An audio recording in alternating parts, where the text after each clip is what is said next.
so funny to watch the British press go from fake smiles to full meltdowns in less than 24 hours. My dears, pull up a chair because the royal circus has rolled back into town.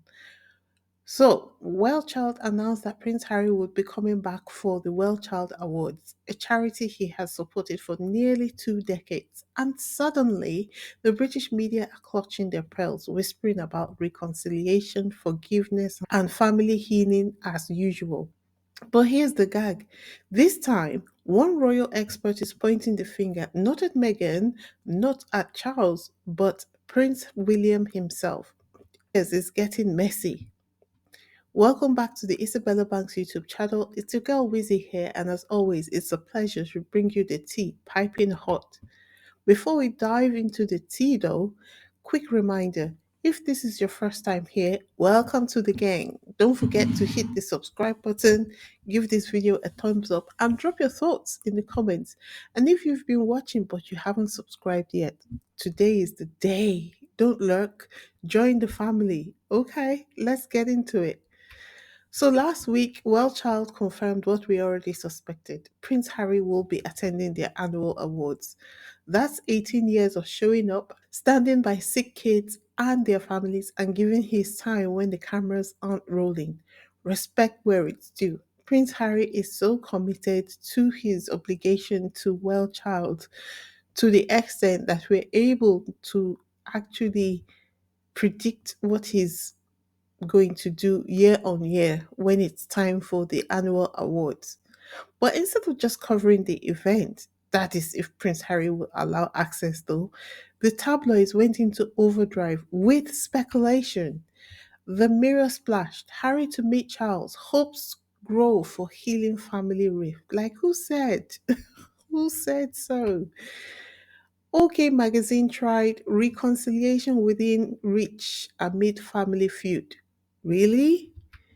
The Telegraph had the most dramatic of headlines where they said Prince Harry to visit UK for first time since court defeat. And lastly, Prince Harry to return to UK on third anniversary of Queen's death, which I'm sure actually, just the way he did last year, he will go and visit her resting spot. He's just that kind of person. And then we had royal supporters like Chris Ship who couldn't resist throwing shade.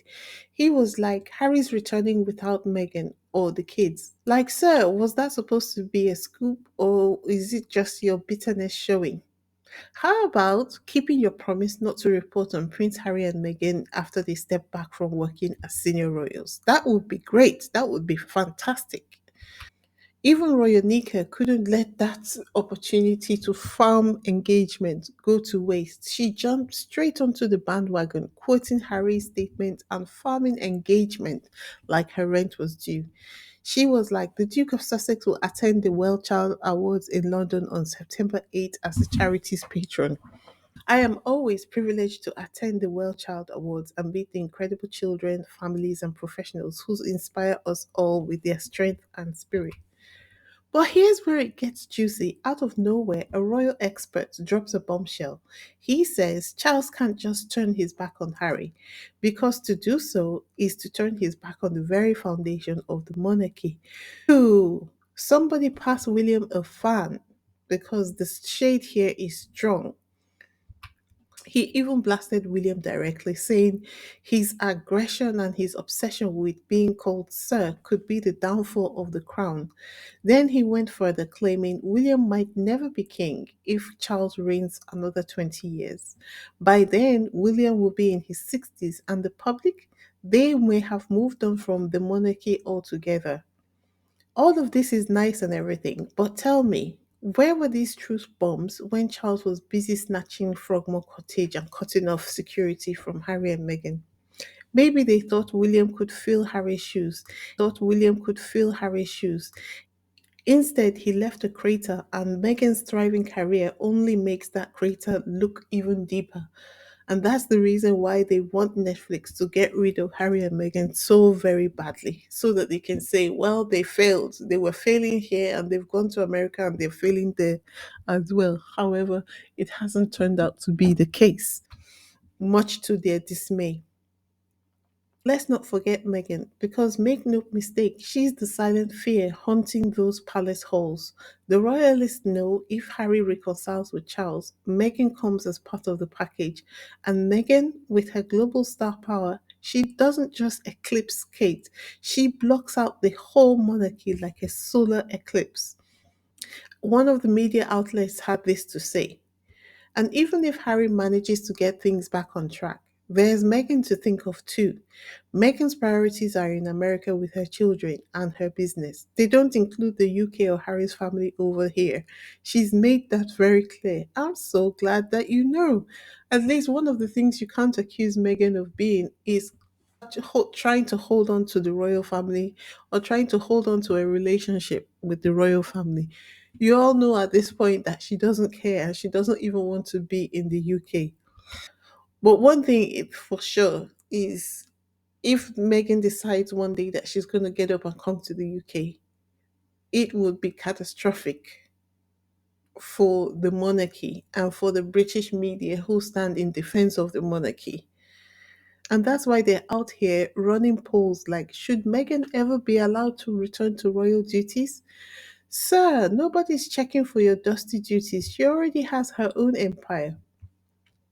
But see here, this is where the paradox is, isn't it? They need Harry and Meghan for relevance, but they've dragged Meghan so hard they can't figure out how to walk it back.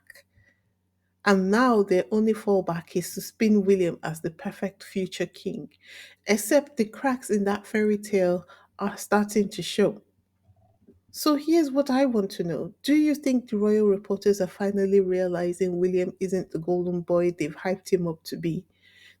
Do you think they'll ever actually apologize to Meghan for their smear campaign? Or are we going to be stuck in the same loop of hypocrisy forever? Because one thing's for sure, Harry's return for WellChild isn't about reconciliation. I think we can all tell that that is the case. He may be open to discussions with the royal family because Invictus Games is coming up in 2027. As patron of Invictus, Prince Harry has to liaise with all the defense departments in the countries who he's either already working with or he's hoping to work with. And this means that the UK is going to be hosting the Invictus Games in 2027. He has to find a way to relate to King Charles, who is commander in chief of the military. So that's that. Meanwhile, the palace is panicking, the tabloids are spinning, and William, he is looking like the biggest roadblock of them all. So, what do you all think? Will Harry and Charles ever reconcile? Or is William the true villain in this royal soap opera?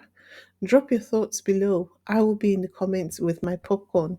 And don't forget to like, subscribe, and ring that bell so you never miss an update. Until next time, this is Wheezy signing out.